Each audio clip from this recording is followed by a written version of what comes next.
Assalamualaikum warahmatullahi wabarakatuh. Hari ini saya akan menyampaikan tajuk, sambungan tajuk penyelesaian masalah inventif. Ya.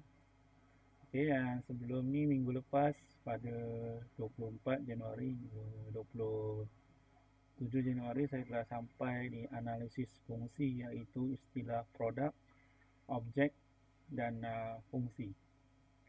Okey, baik. Hari ini sebelum itu saya ingin bertanya kepada pelajar. Adakah anda telah hafal istilah-istilah di produk, objek dan fungsi? Harap-harap anda dapat hafal sebab selalunya peperiksaan ataupun taksiran sekarang akan menanyakan produk-produk ini, terutamanya pada bahagian B. Okey, seterusnya saya akan masuk kepada selepas analisis fungsi, kita akan tengok hubung kait di antara semua istilah tersebut antara produk dengan objek dan fungsi. Okey, produk yang dalam analisis atau hubung kait ini dia menyatakan bahawa dia adalah menjalankan fungsi, dan fungsi itu yang berada di tengah-tengah ataupun tindakan dekat sini. Dia bergabung dengan objek sebab objek itu akan menerima kesan ataupun di sini dia panggil sebagai penerima kesan. Okey, contoh yang ada kat sini ada 4, iaitu meja, kereta, dapur gas dan pen. Okey, tindakan ni yang sama ada dia memegang atau menampung ataupun lain-lain. Okey, contoh yang kalau yang produk meja sini dia akan memegang buku. Okey, kerana kita faham bahawa selalunya buku diletakkan di atas meja. Jadi kita kira kat sini objek penerima yang kat sini adalah buku. Manakala kereta ialah dia ialah menampung ataupun membawa manusia.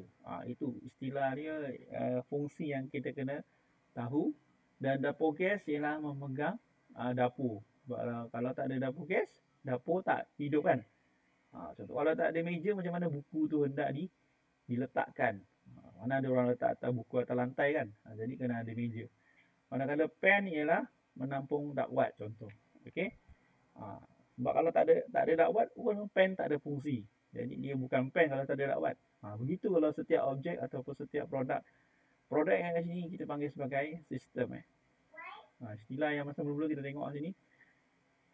Okey, kita tengok aktiviti satu yang ada dalam slide point ni. Dia ialah setiap kumpulan diberi tugasan untuk menyediakan raja hubung kait antara produk dengan objek dari segi fungsinya.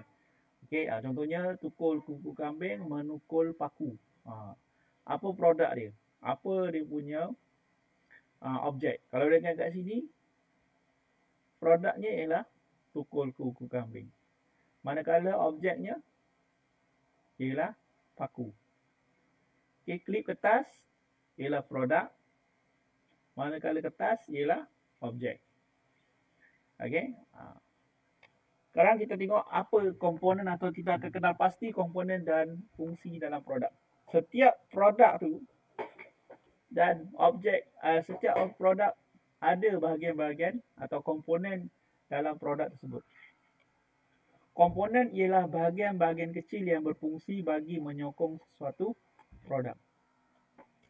Kesemua komponen tersebut boleh digambarkan menggunakan sistem fungsi.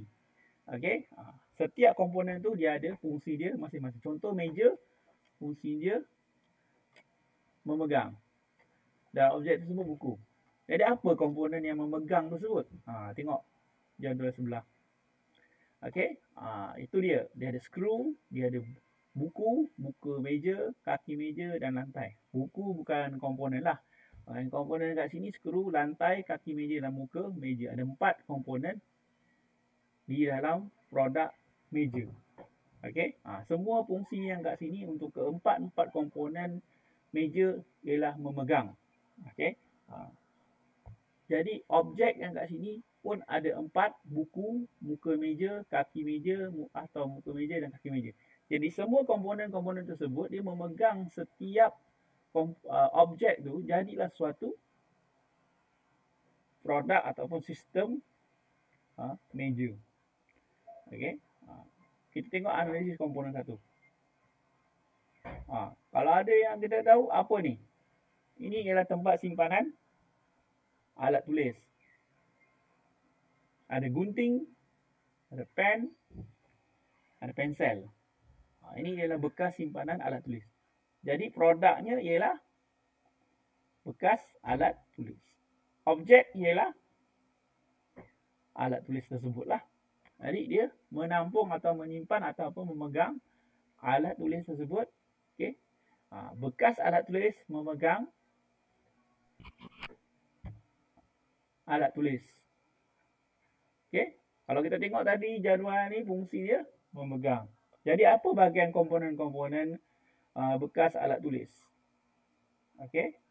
Tempat simpanan dia muka ataupun muka bekas tulis. Kat sini tak ada kaki. Jadi apa? Bahagian simpanan dia. Okey, anda fikir sendiri. Okey, ini gambar pensel. Gambar beg. Okey, kita tengok pula yang kedua untuk hari ini, iaitu melukis sistem fungsi. Kalau kita tengok kat sini, dia letak dulu keempat-empat komponen meja, produk meja ni di atas secara menggunakan anak panah ke kanan. Sebab dia bersambung dan menolong di antara satu sama lain. Lantai, kaki meja, muka meja dan buku. Okey, di antara anak panah tersebut, dia ada fungsi iaitu memegang dan semualah ada kat sini ada 5 fungsi. Untuk setiap fungsi tu semua sama. Dan sambungan antara kaki meja dengan muka meja dia menggunakan skru. Kalau tak, kaki meja dengan muka meja ni tidak boleh berdiri. Dia tak boleh berdiri sendiri tanpa skru. Okey, ini ialah contoh model fungsi. Contoh-contoh lain yang kita patutnya kalau kat sekolah, kita akan cuba buat lukis sistem fungsi untuk akuarium, rak kasut, rak buku, cermin mata, mesin jahit dan rumah kucing. Okey. Seterusnya, dia cuba sentuh istilah super system. Super system ialah faktor persekitaran yang memberikan kesan terhadap produk. Komponen manakah yang dinamakan super system? Mana? Siapa tahu? Nanti kita akan tengok super system tu apa. Okey. Model fungsi dengan menggunakan garisan interaksi. Tadi model fungsi ini dia menggunakan garisan berguna ataupun dalam kurungan normal. Dia tiada masalah. Okey, dah start lah sebab kita ni ialah tajuk penyelesaian masalah inventif. Kemudian yang kedua, masalah berguna tetapi tidak mencukupi. Mungkin skru mencukupi ke tak. Kalau pasang skru tak kuat, jadi menyebabkan meja tersebut patah. Jadi kita menggunakan garisan putus-putus. Anak panah garisan putus-putus. Kemudian garisan anak panah yang lebih tebal. Mengguna tetapi berlebihan. Mungkin skru yang digunakan terlebih, jadi ada kawasan-kawasan skru yang tidak patut ada, kita kena buang untuk penambaikan contohnya. Seterusnya ialah garisan beralun atau kat sini dalam istilah model fungsi ialah bermasalah atau hampul. Dia ada masalah lah. Contohnya cepat mereput ataupun ada masalah. Okey, kat sini yang bermasalah yang untuk model fungsi yang baharu ini ialah kelembapan contoh. Meja selalunya diperbuat daripada kayu. Jadi kayu ni tidak tahan kepada masalah kelembapan kerana dia akan cepat mereput sekiranya dia terkena air ataupun berada di dalam suhu yang lebih sejuk. Okey. Lebih panas pun dia boleh mungkin senang mengecut ataupun senang terbakar. Okey. Kerana yang lain tu dia garisan putus-putus. Mungkin skru tidak cukup ataupun bermasalah. Atau yang kat sini ialah kerana skru yang mengikat muka ke meja kaki, meja telah berkarat. Mungkin meja ni telah lama dihasilkan. Okey, kita kena pasti semua masalah yang ada untuk kita boleh tahu apa masalah yang akan timbul. Okey, penyelesaian masalah inventif, tengok dia buat garis putus-putus bulatan pada skru untuk tujuan permasalahan kelembapan. Jadi selesai masalah tadi tu. Contohnya masalah puncanya skru, jadi punca masalahnya ialah kelembapan. Jadi kita tukar skru saja mungkin.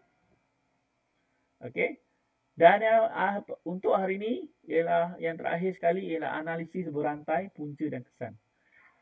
Analisis ni kita tengok dari sudut jenis halangan dahulu, iaitu sama ada semula jadi, sains dan fizik, dan sifat asas objek. Contoh semula jadi, panas, hujan dan kelembapan. Contoh yang tadi model kegelap, model fungsi. Kemudian sains dan fizik atau momentum graviti, sama ada kita tengoklah ada percanggahan fizikal, dan sifat asal objek, kebolehan manusia. Okey. Ini yang dipanggil sebagai analisis punca dan kesan. Sama ada kita buat test parameter tu, sama ada dia dapat tahan lama ataupun tahan sekejap saja. Okey, contoh masalah yang melibatkan analisis punca dan kesan ni, dia tengok kestabilan meja. Meja tidak stabil. Jadi dia persoalkan kenapa. Sama ada muka meja tidak stabil atau kaki meja tidak stabil. Keduanya dipersoalkan. Jadi dia dapat satu penemuan, iaitu skru meja tu longgar. Bila longgar, mengapa? Skru sudah berkarat. Kerana apa skru berkarat? Kerana kelembapan. Okey, itu analisis kesan dan akibat. Dia bersambung-sambung. Jadi kita kena pasti mana bahagian komponen yang terlibat dalam produk meja ini. Okey. Kalau kat sekolah ni kita akan membina model fungsi dengan menggunakan garisan interaksi. Latihan 1, ditambah lagi masalah. Meja yang telah dilanggar oleh murid sedang bermain. Meja tersebut menjadi tidak stabil. Okey. Tunjukkan garisan interaksi yang berlaku. Okey. Tengok latihan kedua. Pelari maraton sukar untuk minum ketiga berlari. Okey. Binakan satu model fungsi dengan menunjukkan garisan interaksi tersebut. Okey, contohlah kita sedang berlari. Tak ada air. Jadi macam mana kita nak menyelesaikan masalah haus? Apa masalah ni? Mungkin kepanasan ataupun suhu panas. Itu dia punya akibat daripada berlari jauh. Maraton kan? Itu kita kena buat bina satu fungsi. Bahagian mana? Mungkin haus ataupun komponen ni lah perut ataupun tekak untuk minum. Okey. Cara-cara membina model fungsi ada 3 langkah. 1, membuat analisis komponen yang awal tadi. Contohnya saya tengok analisis komponen. Ni dia. Ini dia analisis komponen ni. Kita tengok semua bahagian-bahagian dan fungsi masing-masing.